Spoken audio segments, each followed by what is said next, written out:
Welcome to another episode of Four Guys Talking About AI. I'm here with my good friends, Neil Polachek, Greg Sterling, and John Gerard. Hey guys, how's it going? Hey, how's it going? All right, doing well. Another big week in AI. Let's talk about what we're going to talk about today. So Waymo closed a round of $5.6 billion, which is going to be a huge jumping off point to grow that business nationwide. Really interesting things going on there. We'll talk about that. New autonomous agents scale your team like never before. So this next wave of AI is going to be all about agents, and agentic AI is what they're calling it. So we'll talk about that. Really sad story about this child who killed himself. He was using Character.AI. As part of that, there are probably other things that may have led to that we don't know about. But the bigger story there is people are developing these emotional connections with AI chatbots, and we'll get into that a little bit. So let's jump right in. So Waymo, big changes in the automotive space. John, what are your thoughts? I think one of the most interesting things about what's happening with Waymo is how much people didn't like it when it first came out. There was a lot of rejection of it. There were a lot of people actually messing with it. You know, one of the really interesting things about self-driving cars, they have to be very conservative on the road. That's sort of the way that they're designed, to be overly conservative. And anybody who's driven in a self-driving car, a Tesla or a Waymo, knows that. They kind of lurch a little bit and they're not quite sure. They're hesitating around corners. And people were taking advantage of that, and they were messing with these cars and, you know, playing chicken with them and making them stop and making them do things that perhaps weren't designed to do. Well, what is happening is there's this sort of sea change in attitude around it. So, you know, San Francisco, as an example, has gone from this. One of the things that's interesting about this story is that it's not getting as much attention as it really deserves. I mean, Waymo's been around now for a few years. There have been other car companies trying to do this. GM did this with Cruise to a less successful degree, but we've all kind of just become numb to what is really a very profound technological development, which is self-driving cars. A kind of it's right out of science fiction, but because it's happened gradually, we're all just sort of, you know, ho-hum about it, at least in our as technology industry insiders. But apparently, in San Francisco, Waymo is a huge tourist draw. In an article in the Wall Street Journal, they talked about how, you know, San Franciscans have embraced it and how tourists are riding in these things. It's because it's such a novelty. I think it only exists in San Francisco, Arizona, and I want to say in LA too. In LA, okay, LA maybe the third place. I was going to say somewhere in the Pacific Northwest, but LA is another market. So it's amazing that this has crossed this threshold of viability, and the $5.6 billion is going to be used to expand its operation into different cities. I've not ridden one, but my daughter rides them all the time. She loves them. She stopped riding in Lyfts and Ubers as a result and only rides in Waymo. She feels safer in them. She doesn't have to deal with some rando in the front seat, you know, who you don't know anything about. And this leads me to extrapolate from basically her experience that, you know, within a decade, we're not going to have any more ride-sharing drivers in major markets. That may not be true in smaller markets. It may not be true for food delivery or other kinds of delivery services. But in terms of ride sharing, I think it's all going to be autonomous vehicles within a decade in all these major metro areas. Let's talk about that, because I do wonder about what the timeline is on this. And we all have friends that are anti-AI and, you know, concerned about machines running the show, especially in a car. I've got a Tesla and I drive around, and sometimes I'll put it on autopilot with friends, and, you know, everybody gets a little freaked out with, oh my God, the car's driving, it's changing a lane and we're on the freeway. What's going on? And so that can be a very unnerving experience for people, especially if they haven't done it yet. So is riding with somebody who's either too tired or is not paying attention. And there are a lot of things that are unnerving about driving with humans. So that is true. And on balance, as John was saying, these things are very careful. They go slower perhaps than a real driver. Those are all reasons to imagine it's going to take off, like Greg said. Maybe not in some places in the country, but certainly in the big metropolitan areas, Chicago, New York, Atlanta, LA, you know, we think of as sort of the the tech forward markets. I think it'll do extremely well. Austin, Texas, for sure.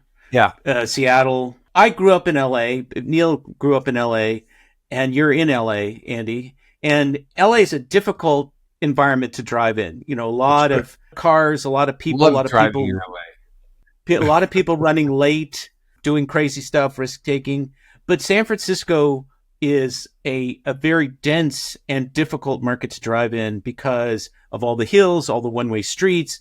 Lots of bikers, pedestrians. Right. Yeah. Lot of obstacles, and you've often got cars switching in and out of lanes because of double parked trucks.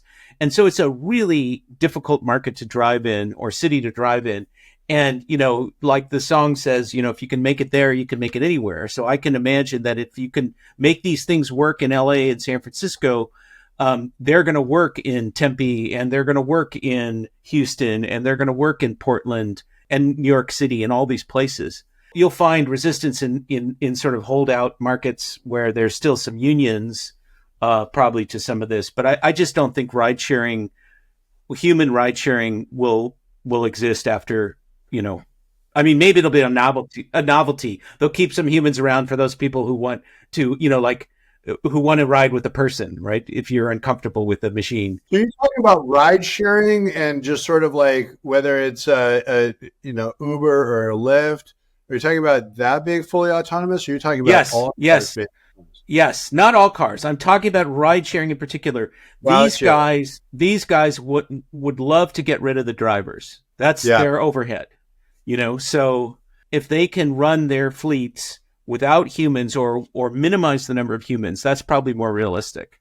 Right. Then they're going to be more profitable. Now, it's a question of who owns those cars. I don't know how much those cars are. They must be a lot of money to retrofit.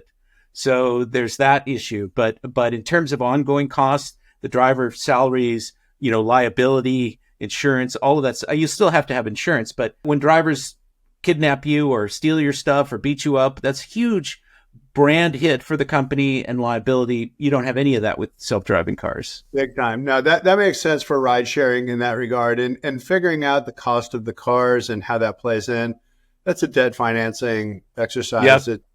That's something that can be figured out pretty quickly, and they'll figure out how many cars they can get onto the market as quickly as possible.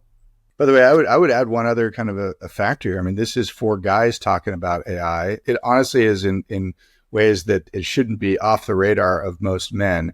But women are the gender that is disproportionately harmed in these situations in rideshare cars where things go wrong, some form of violence, sexual or otherwise. And, if I'm a woman who has a choice to put myself in that situation where I might be at risk versus not, I suspect that women in particular may be a huge driver away from human drivers into automated or driving. Yeah, I mentioned that with my daughter. I mean, she only rides in Waymos in San Francisco now, and she explicitly says she feels safer. She doesn't have to worry about it. Makes a ton of sense. And you lose half your riders, right out of the gate to automated cars because of that concern alone, and that's a pretty big hit. Moving on to our next topic here is new autonomous agents scale your team like never before, and interestingly, this whole Waymo movement is autonomous sort of an agent, right? I mean, the concept is different when we're talking about supply chain management or other kind of infrastructure as it pertains to workflow optimization and automating what are highly manual tasks. But Neil, what are your thoughts on, agentic AI? I just sort of see the consumer is going to be most impacted by these agents and these companions that we hear lots of discussion about in the AI world. And I think large enterprises are going to be much more impacted by business process reengineering with AI. And that they're really two very different sort of streams and probably two really different business models underneath all that stuff. And that the valuations that we see in the market are driven by probably the enterprise fixing a 10-step business process that has thousands of people touching it and reducing it significantly by the number of people and increasing the accuracy and increasing the efficiency of that stuff. that's going to be tremendous in terms of valuation stuff, and both for the enterprise and for the provider of that stuff.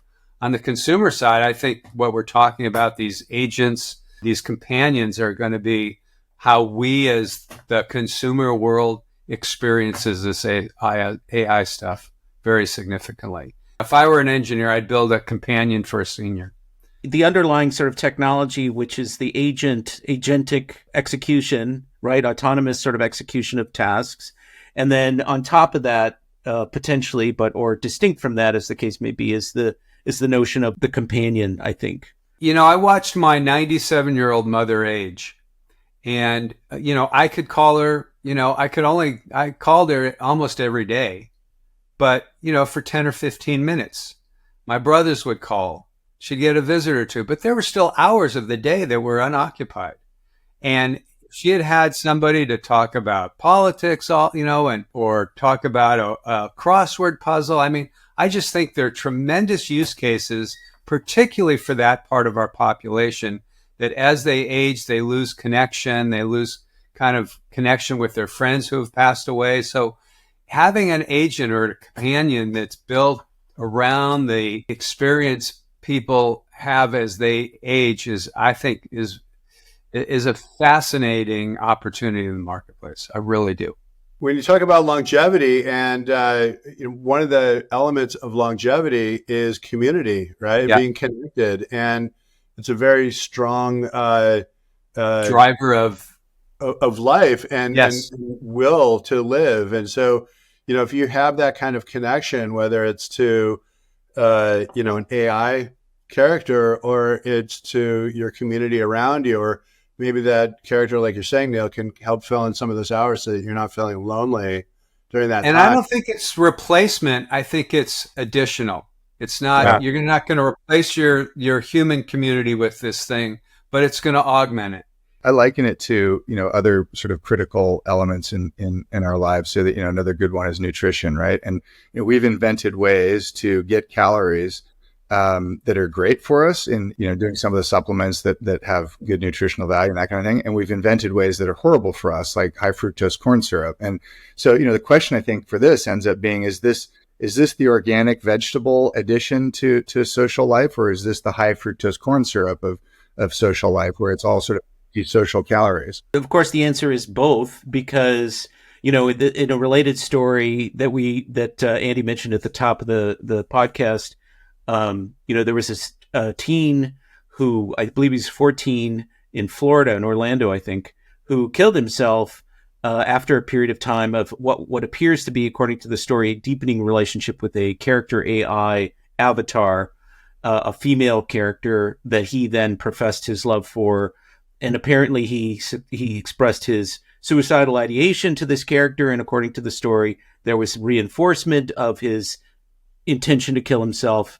And the mother is now suing Character AI, and Character AI has released some statements about, we're increasing safety for kids and so on and so forth. I don't want to talk about the litigation because I think we don't know all the facts. And so it's very hard to know what really went on. But I think what the story illustrates that's relevant to our discussion is the way in which people can form very intense emotional bonds with non-human actors, right? With agents, with AI avatars.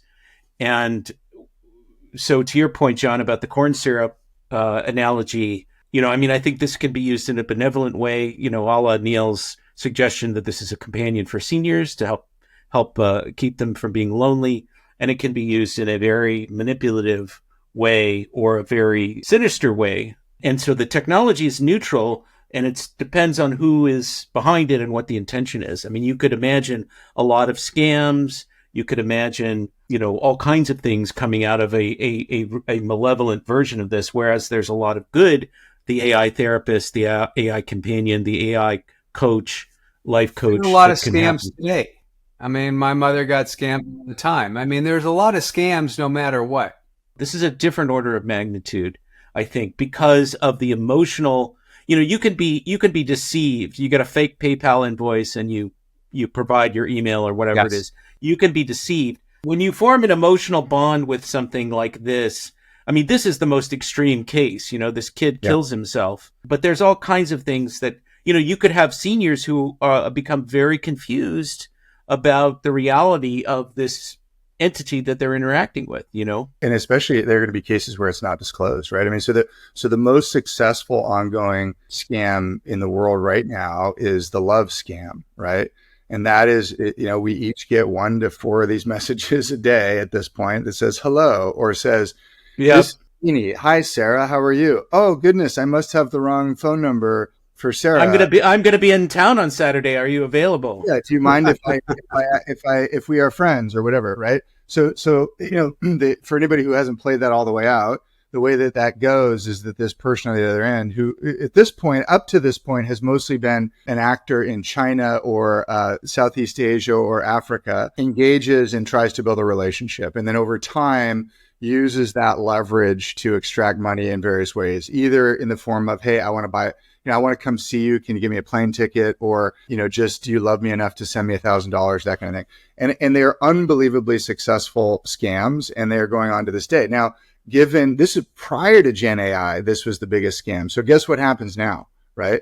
Like now here is a tool that not only can do this in an automated fashion at scale, but no longer has this sort of stilted, awkward English and mannerisms in it, but is like pitch perfect. Like that looks to me like a big disaster, a tsunami. This is the water pulling out before the tsunami right now that we're looking at. So it's so interesting you say that. I was thinking about that very thing yesterday when I discovered that Anthropic, Claude, came up with this new model that can take over the function of your computer if you allow it to, right? So this is a big change in AI. This is agentic AI expressed in the ability for you to be able to allow it to take over the movements of your computer, click on things, give it access to whatever you want to give it access to, or maybe you don't even know that you're giving it access to those things. Once you give it access to your computer, it can run all kinds of things in the background. It can run it in the foreground so that it's clicking on web pages. It can access your bank account. It can do a number of things. I was thinking about exactly that scenario and how that when you're talking about the tsunami and then you multiply it times the ability for it to be able to control your computer. Oh, boy. Wild. And by the way, can I interject there? Because there's something so interesting here about what they're doing. So most of the time when we think about giving access to a computer, what's happening is it's sort of like injecting some code or a program or something like that at a lower level and then running that program. This is actually like controlling the mouse or moving around to different choices on the screen. And that is fundamentally different. That's asking the AI to behave as a human would in interacting with the computer rather than interacting with the computer as a computer would, right? And by the way, harkening back to a few episodes ago, Rabbit, the little handheld device guys, they were one of the first ones to try to do this. And they created what they called a large action model to do exactly this kind of thing, which is, if I am an AI looking at a screen and trying to figure out how to navigate it, what are the general rules of thumb? Like, oh, the underline means it's a link I can click on. If I'm trying to buy something, which button should I click on? Like, these are the kinds of questions that style of agentic AI needs to be able to figure out. And it's pretty fascinating.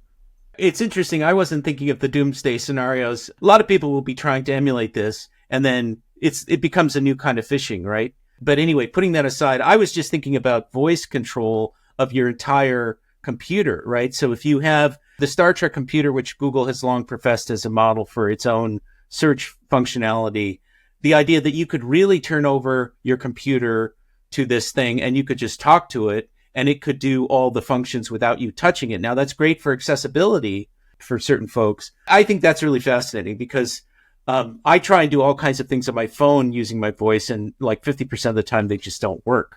Sure. And I think what you're pointing out there is that these are two really interesting innovations rolled into one. One of them is that you can now use arbitrary voice commands. So you don't have to learn the language of Siri, right, whoever you're talking to.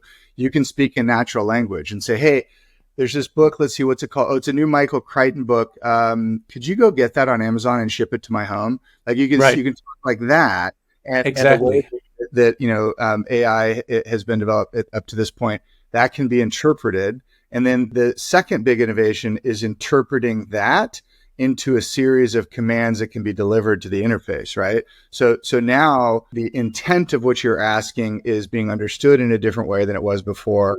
And the execution of it is being performed in a different way. That means any arbitrary thing that you can ask for can be acted on against any arbitrary system or website or application or whatever. And that is absolutely stunning. So what's interesting about this also, taking that thought, is there's this whole sector of the market called RPA, robotic process automation. And this has been around for almost a decade now, where you can train a computer to do things and have it repeat you and do those things again and again and again for you. And this is how web scraping happens. And this is, that's an example of it.